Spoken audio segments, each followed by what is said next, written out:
Good afternoon and welcome. Welcome to the 2016 National Forum on Education Policy. It's truly an honor to have all of you here with us today. We've got a sellout crowd and an opportunity to really think about things differently as we go through major education policies all across the P20 spectrum, and just as important, allow you an opportunity to network. At the Education Commission of the States, we believe in the power of learning from experience. Every day, we provide policymakers like you with unbiased information and opportunities for collaboration. And we do this because we know that the best education policy comes from informed policymakers. When you think about the state policies you're dealing with in your states, the successes that you have probably came from collaboration. Collaboration between governors and legislators, between chief state school officers and state boards of ed, between teachers, communities, local school boards, between community interests, business interests, your highest performing districts, and even your lowest performing districts. And that kind of collaboration is what we try to help you with every day at the Education Commission of the States. As we say inside our own office, we're here to serve you, the people behind the policy. Over the next 3 days, we have a very jam-packed schedule for you. We have 6 plenary sessions that are scheduled on key issues that you've told us are important to you, not only in the meetings we've had and in the calls you've made, but in the number of searches that we've had on our website around these key issues. We have 7 Ed Talks that are scheduled, shorter, more concise speeches from national experts on everything ranging from Every Student Succeeds Act and state collaboration to early childhood education. This afternoon, in this very ballroom at 4:30, we're going to transform the tables and open it up for 12 roundtables, an opportunity for you to meet individually with national experts around key issues, and issues ranging from school finance to what's happening with the Arts Education Partnership, a new center at the Education Commission of the States that's a partnership between the National Endowment for the Arts and the U.S. Department of Ed. And most importantly are the concurrent sessions that we have scheduled over the next 3 days.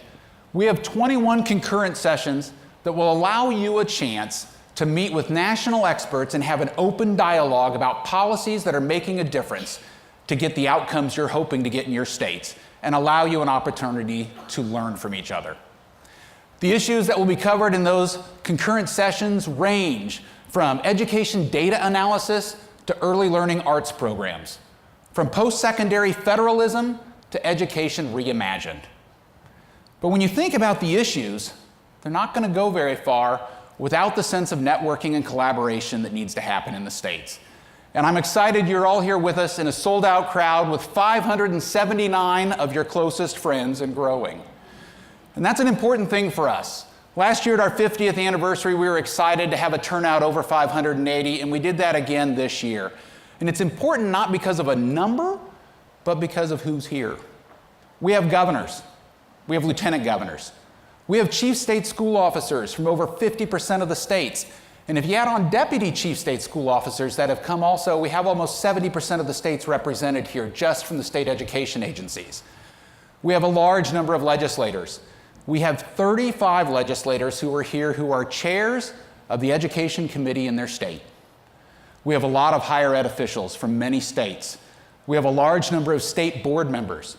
We have a great number of teachers who are with us and a lot of partners from foundations in the philanthropic world and from the corporate world who are helping us to put this meeting together for you. But when we think about who's here, it's important to think about the world we live in. We live in a very political world. And I'm not talking just about Britain's exit or the presidential candidates who are out there right now. You live in a highly political world that is highly publicized. Everything you say, whatever you do is likely to end up on Twitter or Instagram before you even knew it. And it's why I like to think a little bit about who you are and what we want to do in the next 3 days.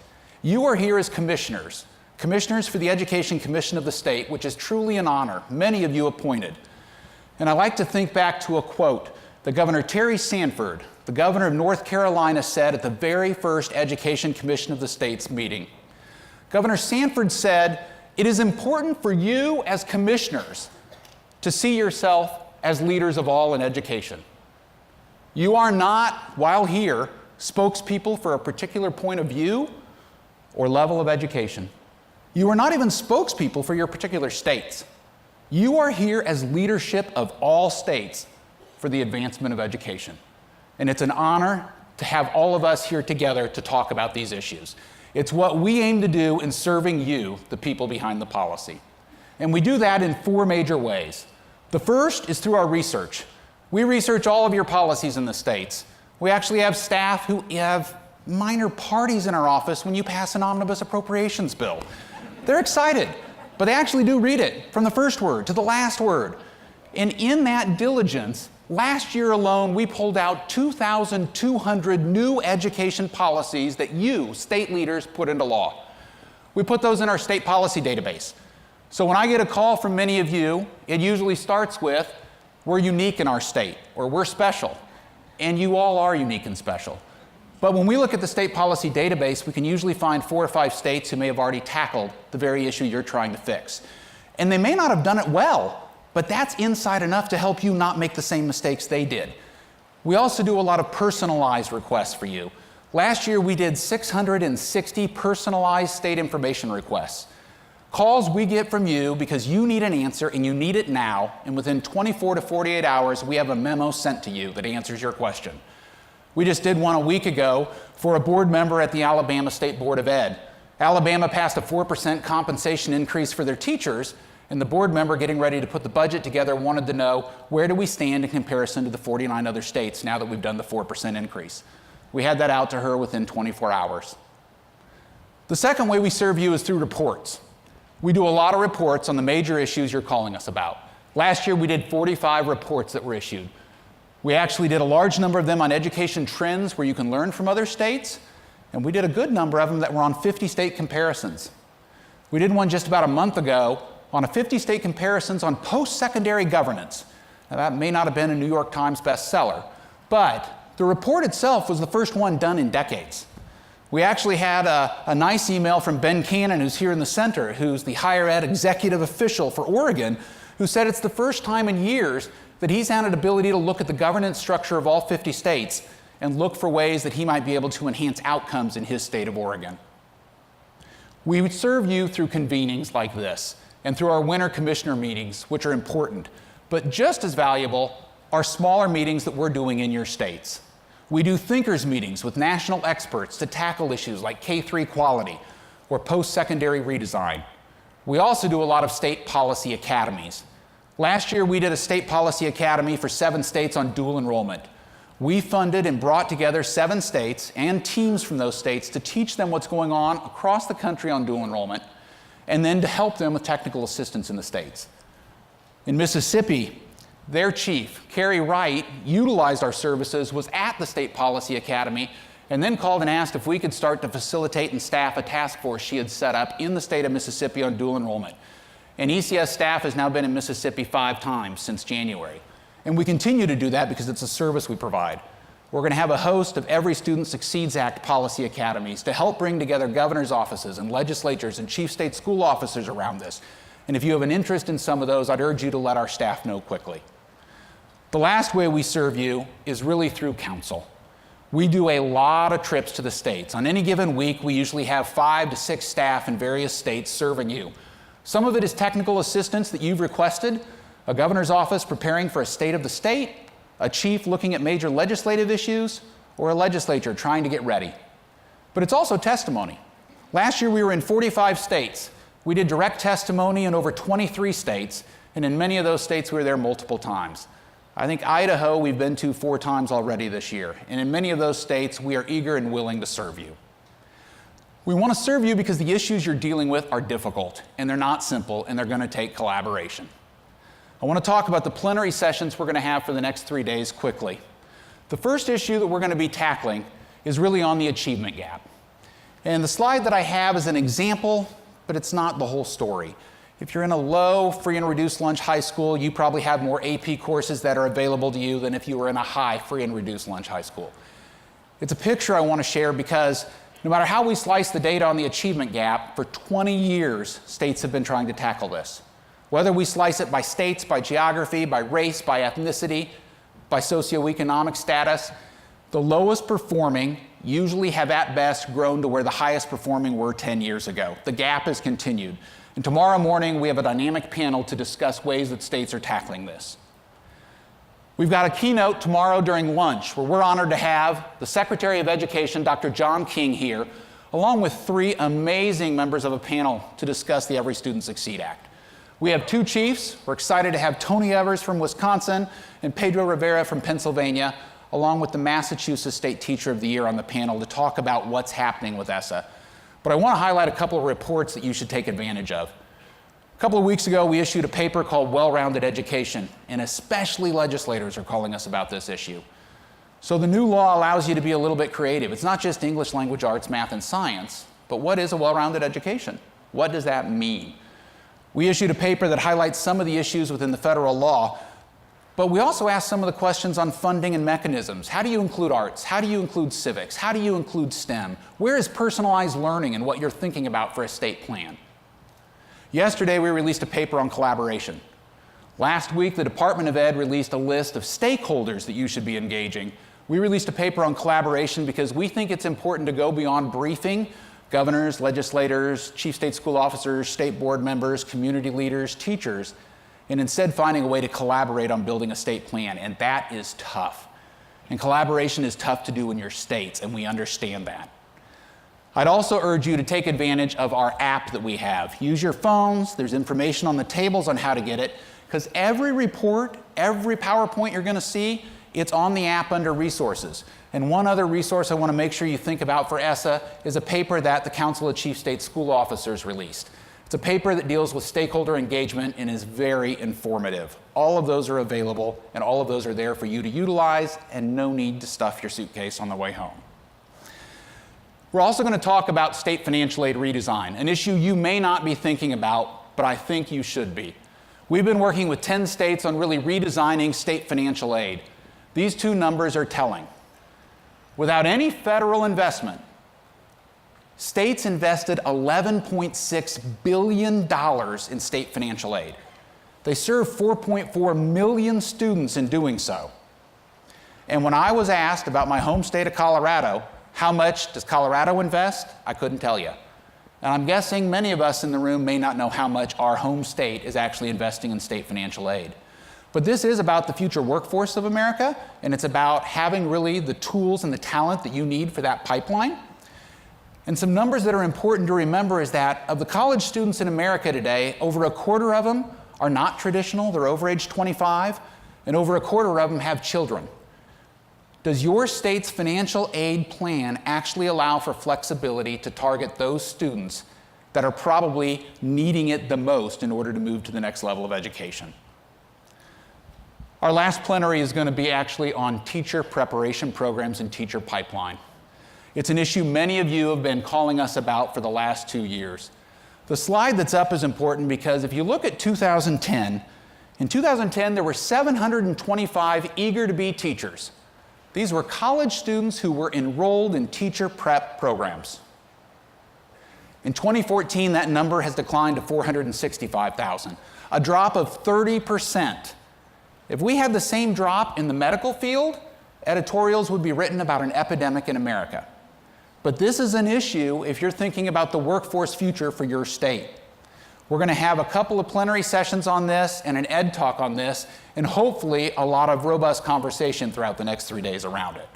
But I also want to alert you to a resource that is at every one of your tables. I'm excited that for the 11th year in a row, we have funded bringing all of the Teachers of the Year to the National Forum. We have 52 State Teachers of the Year with us.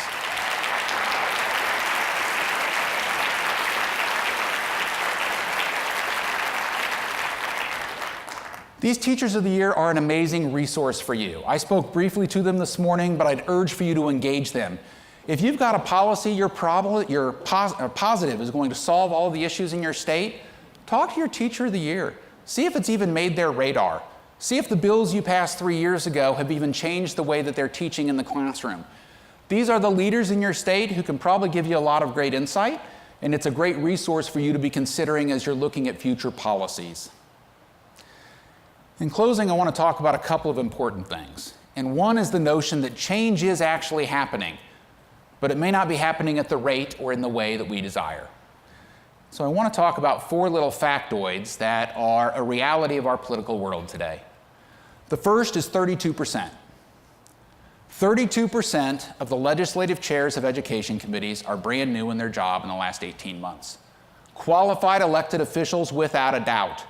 But when a third of the chairs of education committees turn over at a time when states are getting more power from the federal government, there's a change in agenda, and there's also some institutional knowledge that has changed.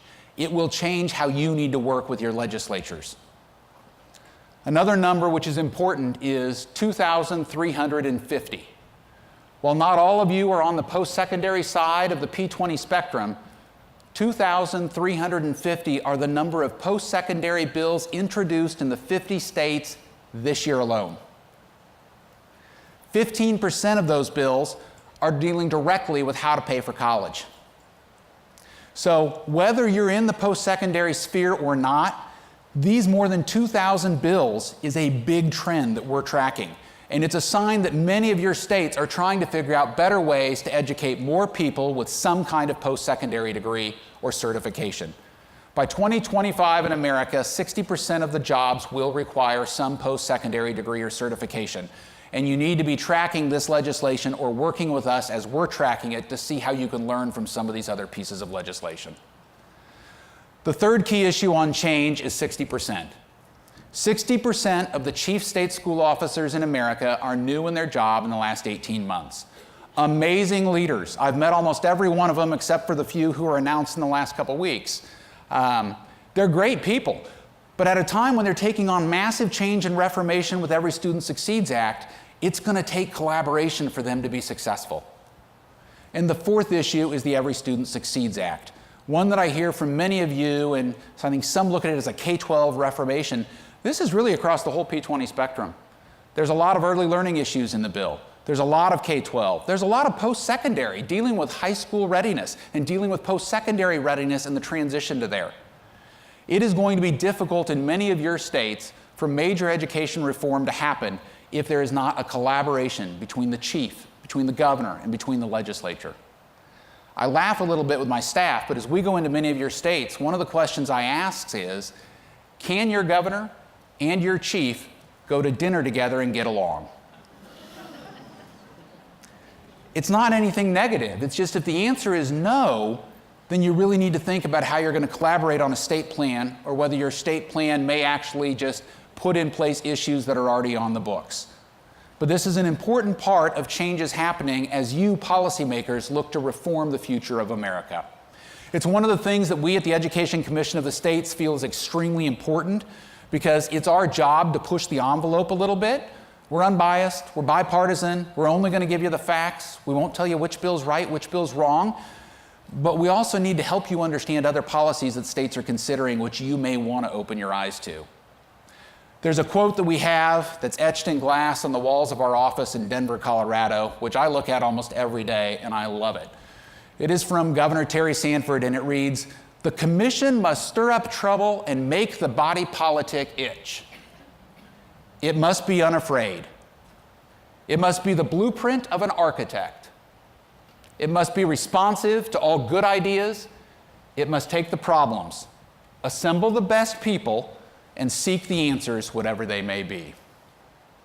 On behalf of our founder, James Bryant Conant, and on behalf of our first chair, Governor Terry Sanford of North Carolina, on behalf of the entire ECS Executive Committee and our current chair, Governor Steve Bullock of Montana, and on behalf of the growing ECS staff and myself, welcome to the National Forum on Education Policy.